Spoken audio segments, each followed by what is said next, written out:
Hello, everyone. I'm Dr. Shauna Weatherspoon with Raising Our Daughters Foundation. I am the president and founder, and we are proud to be part of the Hope Alliance Empowering series to equip families and moms how to be the best versions of themselves along with their children. So, some of the things that we're going to be talking about today is how to empower young moms to have more confidence when it comes to parenting and raising and rearing children, which is one of the biggest jobs in the world. We're going to be talking about letting go of guilt and comparison. We're going to be talking about setting healthy boundaries with a B and being a family partner. And then we're also going to share some tips with you to support you and systems along the way to add to your toolbox, because parenting is a big job and none of us come with instructions, but it is some of the most impactful and most important work you're going to do. We want to remind you as well that you are more than enough and you deserve support. You deserve to heal. You deserve to be cared for and loved because you're carrying the load to do the work. So here's some of my personal experience. I lost my mother at a very young age. I was only 14 years old. And my mother was 31, and this is the time of year that she died. So this time of year is always more of a challenge for me personally, mentally, in every way, because I still carry a lot of those things. And I think a lot about what happened and how that experience and those negative things and how they impacted and affected me and how I raised my children. So I too, my mother, unfortunately, was in a very nasty divorce before she left the earth and the world, and her life ended at just 31 years old. She was this beautiful, outgoing, very just smart woman, and the world, quite frankly, started breaking her down. And I realized more every single day through doing some work that we do through partnerships with DCFS and out there in the community. If you haven't taken that time to heal, if you haven't taken that time to learn and really process what happened to you as a child in those situations, you will carry that forward and make your decisions in every kind of relationship, by the way. And most definitely it will show up in your parenting in one way or another. So that is why I'm so passionate about the work, and to be completely 100% honest and be transparent with you all. I struggled with some things myself. So I had to go to therapy. I had to look into some recovery and support systems. So I'm saying all of that to you to say there is no judgment here. I am saying to you all today that your past does not hold you hostage. I am saying to you, there's always room to grow, but you have to be accountable. You have to be open, and you have to have a mindset. You have to have a positive mindset to stay strong. So when you are making tough decisions, when you are making hard calls, even when you're not the most popular parent or cool mom in the deal, you are looking out for the best interests of your children for all of the right reasons. So you don't have any guilt to hold or to carry in your decision making or about mistakes you've made in your past. Again, none of us come with instructions. So what I'm going to do really quickly here, I'm going to share 5 protective factors to help you and think about, and we're going to just talk about each scenario through each of these 5 points. So we're going to get right into it right now. And I hope you enjoy what you're going to learn today together. So these are strengthening tips to help you for protective factors and how to have those hard conversations, tough conversations, and still stay on the right path and not hold back or be held hostage for your mistakes or who's not there or any of those things. Okay. So we're going to get into it. So step number 1, the protective factor number 1 is called parental resilience. Okay. So what it says here, in order to deal with the stresses of life, parents need to be strong and be able to bounce back from adversity. They need to be physically and emotionally healthy in order to be present with their families and focus on long-term solutions instead of reacting negatively to difficult situations. Resilience requires role models, resources, and encouragement. Sometimes it means learning new parenting skills and strategies, especially if someone was treated harshly as a child. So what I've learned to do when I am meeting with families, I call it a family meeting. So whether I'm meeting with the parents first or the child, at some point in time, we will have a separate meeting, a conversation with each individual I just mentioned, and then we will meet and kind of congregate as a family. And what I can share with you is many times when I'm learning through this work is a lot of times people just don't feel heard, and that includes the parents too. A lot of times they either don't feel heard or like nobody's listening. So everybody's frustrated. You're overwhelmed for all of the day-to-day things that you have going on.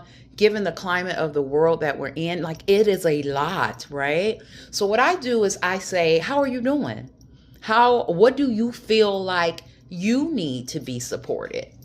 How can we best support you in what you want to do and accomplish? This thing that we're dealing with, this problem, whatever the case may be, what do you think makes the most sense? And how do you feel? How do you feel? How do you feel?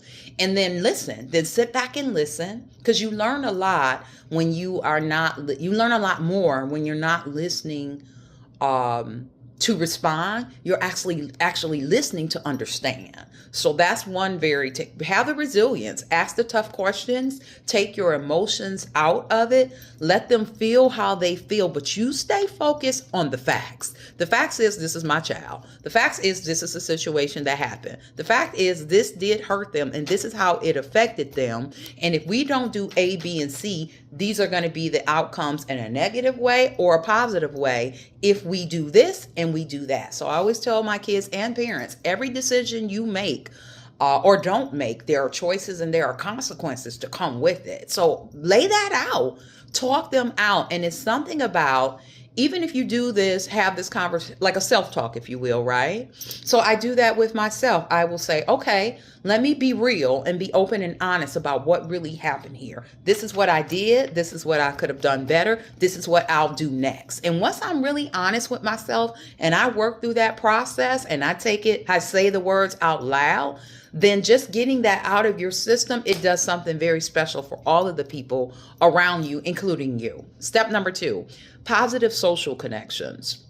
Parents need connections. Parents need connections to be positive. They need trusted friends in their community and a support system. They can work together to brainstorm about the problems, and we do that all the time through our mentoring and counseling and life coaching. About their problems. They need to back each other up for childcare and share the burdens and challenges of parenting. Strong relationships allow people to celebrate together when things are going well. So some of my clients, for example, many of my clients, they're single parents, quite frankly. So, and they don't have a lot of support. So sometimes they need someone to listen to. They need to be heard. Someone just to say, I just had a parent call me. She's a single mom. She's working hard. She's doing the best she can to build her life, her world, and her children, and she's raising 2 young men, beautiful young boys.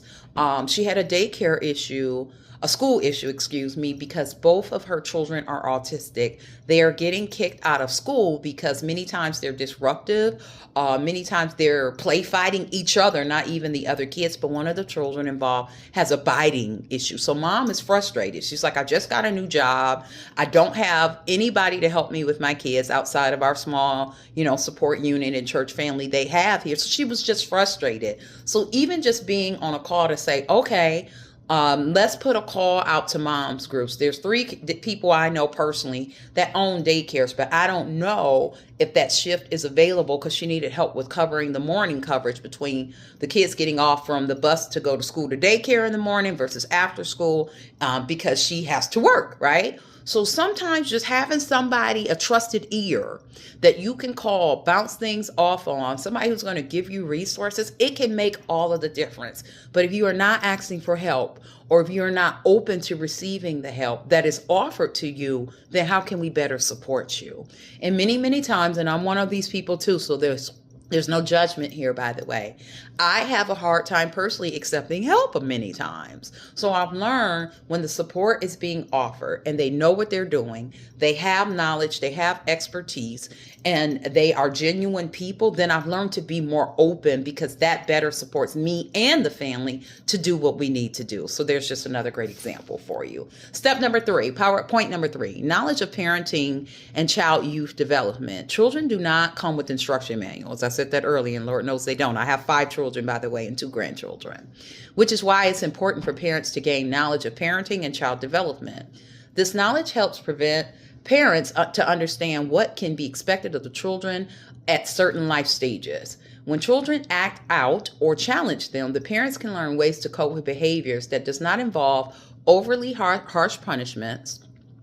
Knowledge is a community resource, knowledge, key word, that can be shared, built upon to improve the well-being of entire communities. So pretty much there is a quote that says where there's a lack of knowledge, the people perish, right? And when there is knowledge, the people prosper, and they do. So be open to learning new ways to communicate more effectively. And then I try to find win-wins with families and partnering families. Like, what's the happy medium? My daughter. So for example, here's another one, a real example. I try to share as much lived experience as I possibly can. My oldest daughter will be 32 in February. So she is at that point of life of, I'm grown. I don't live in your house anymore. I pay my own bills. So she feels like she can speak to me in certain tones, and absolutely not, because at the end of the day, I am still the parent. So what we agreed upon is we can find a happy medium.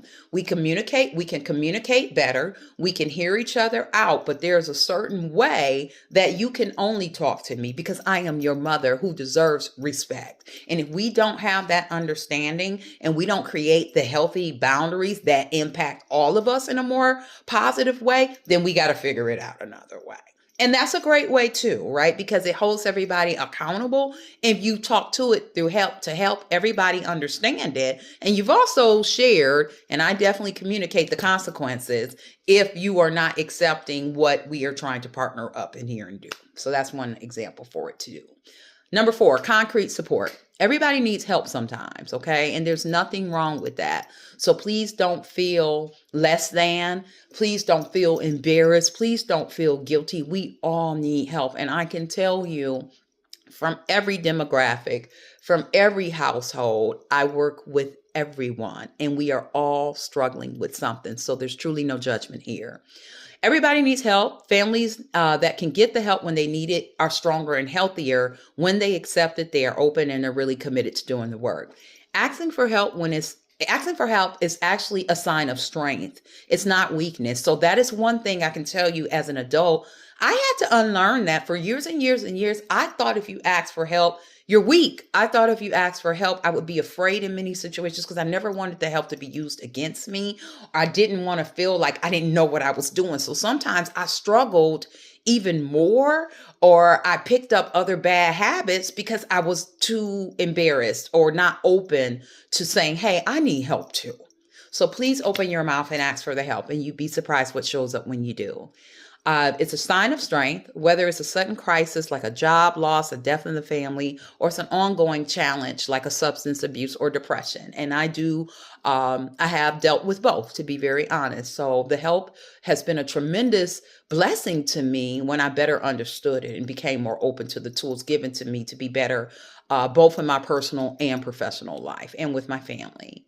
It's important to ask for help. Some families need direct assistance such as healthcare, food, housing, or job training. Thriving communities know how to provide the support that family needs during tough times. That concrete support, that consistent support, the commitment is not just on them, it's on you too. So show up, raise your hand, listen to videos like this.